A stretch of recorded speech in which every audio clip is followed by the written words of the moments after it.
Hey, it's Arrow. It's time to play it forward. These are real people, real stories, the struggle to play it forward. Episode number 519 is with Chaz West of Westbound. How are you? Doing nothing. I'm in Massachusetts right now. We start shows on Thursday here on the East Coast.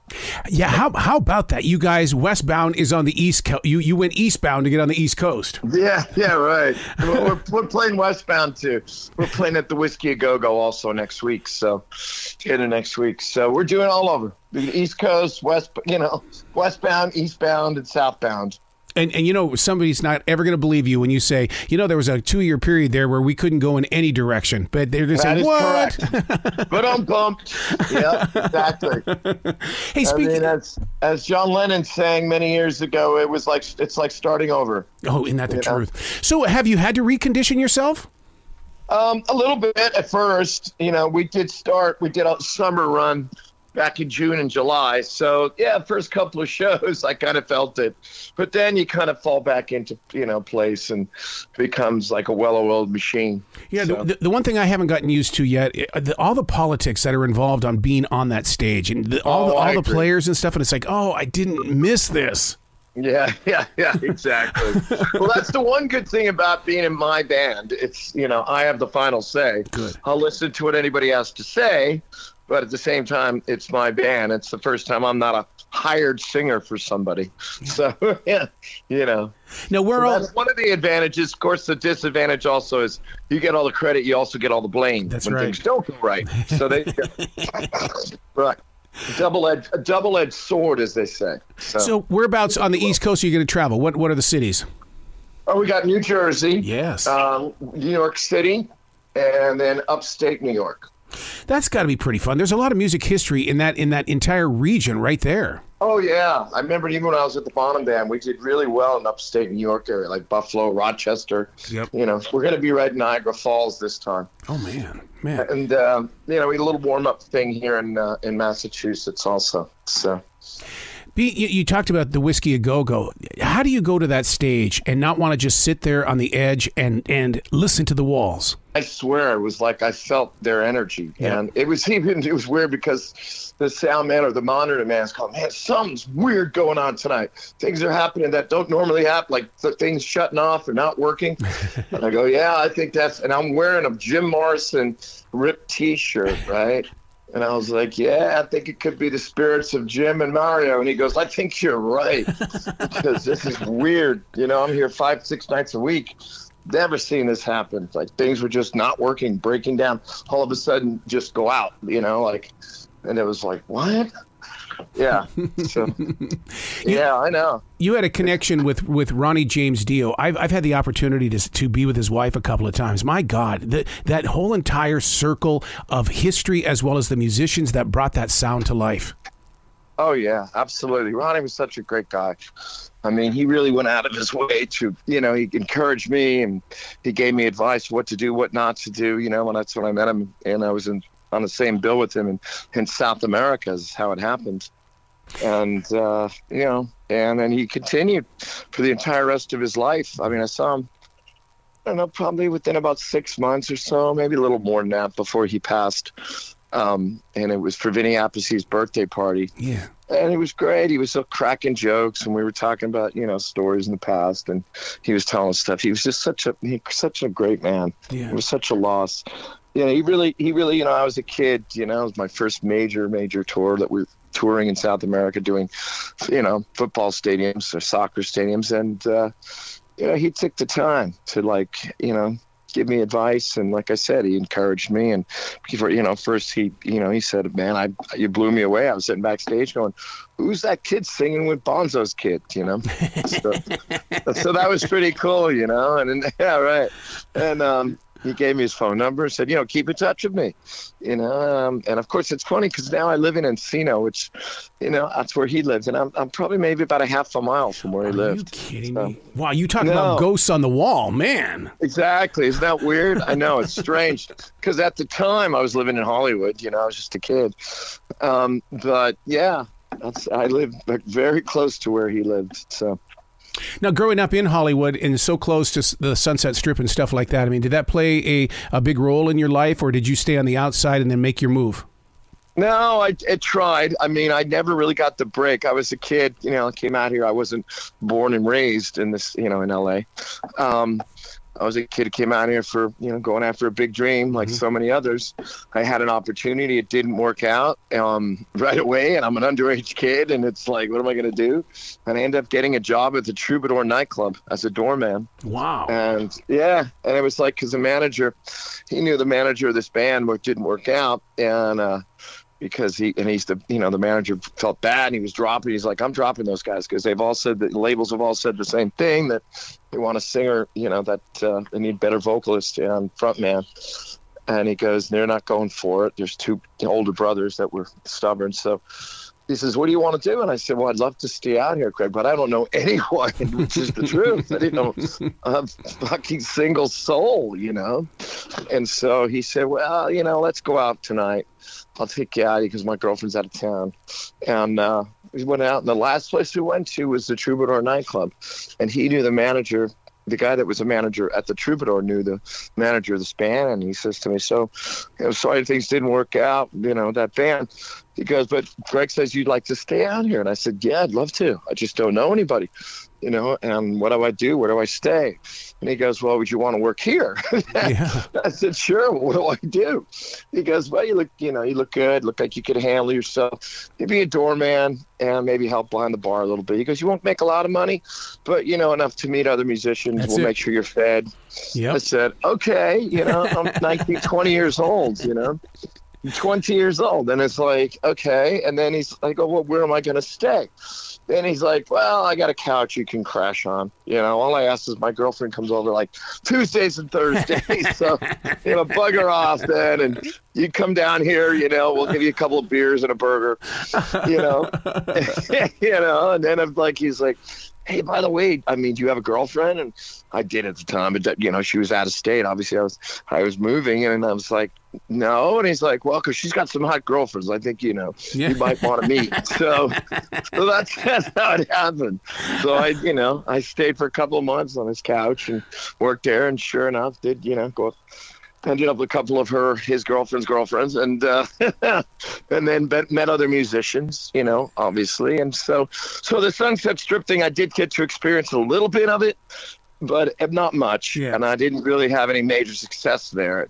All of a sudden the call for Bonham came out of nowhere. Yeah. But because that person had seen me play on the Strip or at the Troubadour, that's why he knew about and he gave me the number, and then for Jason's manager, and then Ralph Sands, Michael Starr from Steel Panther.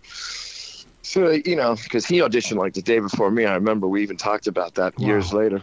Wow. Yeah.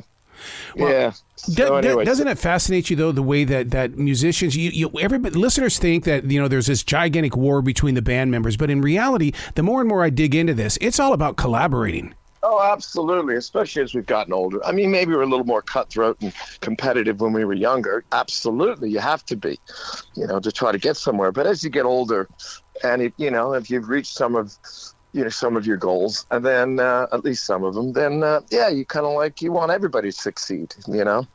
Back when you were a kid, it was like you're in a gang. It's our gang, yep. Their gang. In a band, that's what it was like. One of the things that's made rock such a major staple in our lives is the image of the band. And I've always believed, in fact, I wear my hair long, but I just think that rock needs to have the long hair. Yeah, I agree. It's to me, it's normal. Yeah. I have my hair longish, but to me, it's just hair. If somebody feels more comfortable with shorter hair or a mohawk or shaving their head, it doesn't matter. Fine. Jason started losing his hair young. He just got lucky that all of a sudden shaving your head became fashionable. So it was okay. There's such a rock movement going on right now, because you've been a part of the industry for so long, do you want it to be at the forefront again, or do you like the idea that it's still a little bit underground with a little bit of darkness and mystery? Well, I like a little of both. Yeah. I would like it to be more forefront. So, I think it's finally starting to happen where it's, they're paying attention, or at least younger people are paying attention more to more rock as opposed to just hip hop and pop. Mm-hmm. You know, I do see that, which I think is really positive. They're seeing through the bullshit, you know. You just talked to my nephew about this the other night. He's 21, you know, and he's listening to AC/DC and Aerosmith, and I'm like, what? Yeah, and even stuff that's even more obscure. And then like Motley Crue, he's like, oh, I love this record. You know, he wasn't born, you know, for 20 years. So I know, but it gives me hope, you know, for the future of rock, hard rock, heavy metal. And, you know, he was even saying, oh, yeah, a lot of the new hip hop, you know, rap artists, because he loved some of that crap years ago. Yeah. Like, yeah, they're seeing into it. Just it's all crap. The lyrics suck. And, you know, there's no thought put into it. And it's just, you know, all sampled and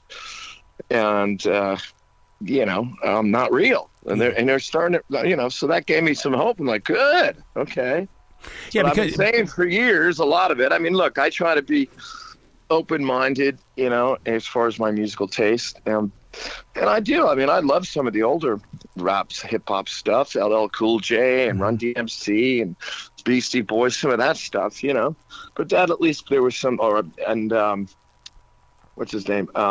8 Mile, you know. Oh yeah, Eminem. You know, Eminem. Yeah, I mean, I think you know, there's you know, Kid Rock just thought. And, you know, and creativity put into it. It's not just ripping off someone else's songs and just, you know, rapping over it and calling it your own. Yeah, so, because right now Beyonce's in a little bit of trouble because they say that she borrowed Right Said Fred's "I'm So Sexy." Oh, really? Yeah. Oh, I was not aware of that. Yeah. So it's like, okay, here we go again. We've been here before. Here we go again. Yeah, exactly. True. So what about studio time these days? Do you guys head into the studio, or are we doing it in home studios? The last record was mainly done in home studios. Yeah. I mean, I did have like Jimmy, one of the guitarists, come over. And, you know, and he'd come to my home studio and we'd play on that. We'd record on that. So we did work a little bit together, but it started out, that record, Westbound Volume 1, was just myself and Roy Z, you know, who produced and co-wrote the record with me, for the exception of the 2 songs that I did with Brian Tichy. Yeah. Right. And so it was just he and I. And then I got, you know, Dave Moreno involved, because, you know, we've been friends for many years, and so the 3 of us, I remember together in a room, and we wrote Dance of Life like that day. It was like with him. He had some chord progression ideas and I had some melody ideas, and I remember I had the basis of the song, except for, you know, working on all the, you know, the rough edges, but later on, but like within first couple hours. So yeah.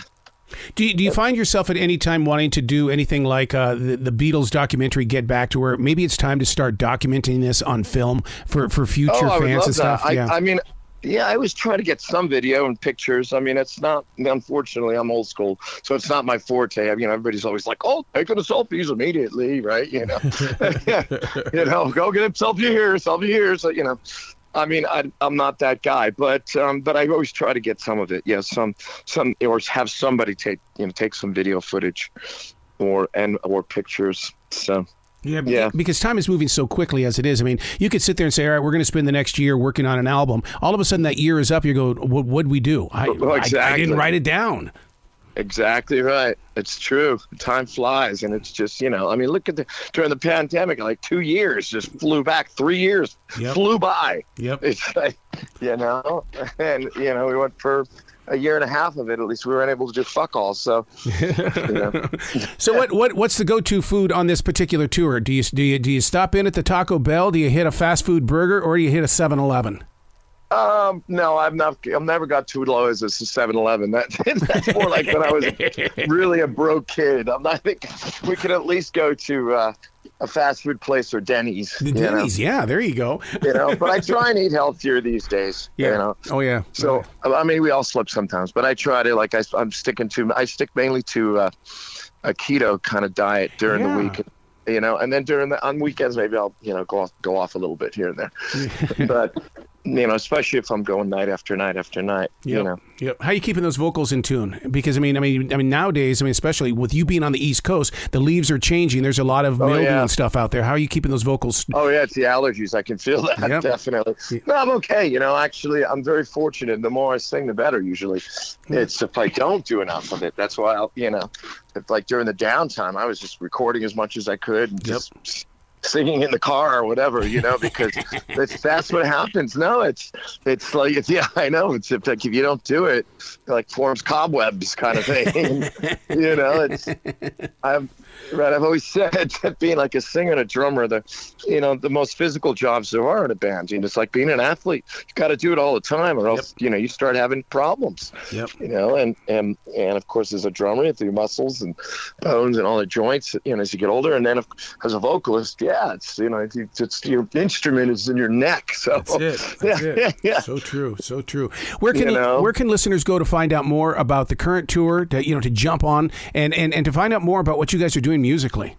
You go to my last name, westboundofficial.com. There you go. That is the website, and that links up to Instagram and Facebook and everything. So, all right, man, you got to come back to this show anytime in the future. The door is always going to be open for you, dude. Thank you, Arrow. I really appreciate it, man. It's really great chatting with you. Where are you at? Down here in Charlotte. Oh, we were just there. Oh. No, I'm sorry. We were in Charleston. Well, Charleston, Charlotte. I mean, Charleston's still right here in the South, man. So you get any of that good food over there in Charleston? Oh, hell yeah. Love it. Oh, God, the jambalaya and all that. Yes. Yeah. Love the Cajun food. Oh, yeah, definitely. Yeah, we were there in, when was it, June? Late June we were there. In Savannah. Oh, Savannah. Yeah. We did Charleston. It's right, I think it was right outside of Charleston. It's called Ladson. Okay. Yeah, it's like a suburb of Charleston, I believe. Wow. Well, you got to come back to the South again, dude. The doors are always going to be open for you. My pleasure, definitely. I look forward to it. All right, dude. You have a great day, okay? What was that? You have a great day today. Hey, you too. All right? Have a great evening. It's great talking with you.